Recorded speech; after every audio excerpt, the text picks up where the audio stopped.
د سن پښتونخوا لپاره مصطفی بنګش یم او په دې وخت ټل کې موجود یم او دې وخت تاسو ګورئ د ګاډي روان دي دا د اقوام متحده مختلف ادارو یونیسیف او دغه شان کوم نور ادارو امدادي سامان دی کوم چې کورم طرف ته روان دی. تاسو ته بیا یاد وي چې کورم کې بلکې په بګن کې ډیره غټه پیښه راغلې وه او بازار هم سوځول شوی او ډیر خلک داسې وو چې هغه متاثرین شوي، کاروباري خلک هم متاثرین شوي، دغه شان نور چې کوم دا کورونه خلک دی هغه هم متاثرین شوي. نو هغې لپاره دا سامان چې کوم دی دا روان دی او دا به مختلفو خلکو ته د بګن خلکو ته چې کوم دی دا به ورکول کېږي. تاسو ته به یاد وي چې ټول نه غټه مسله په مندوري کې هم د خلکو دا غوښتنه وه او د بګن خلکو هم دا غوښتنه وه او درنا چې کومه په مندوري کې روانه وه هغې هم دا غوښتنه وه چې د دغو خلکو یا د بګن دغه خلکو چې کوم دی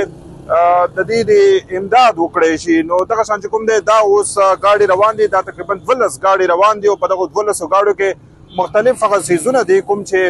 عام د کور استعمال لپاره څیزونه دي، یا خیمه ده یا کمبل دی یا دغه شان چې کوم دی نور د کچن سامان دی یا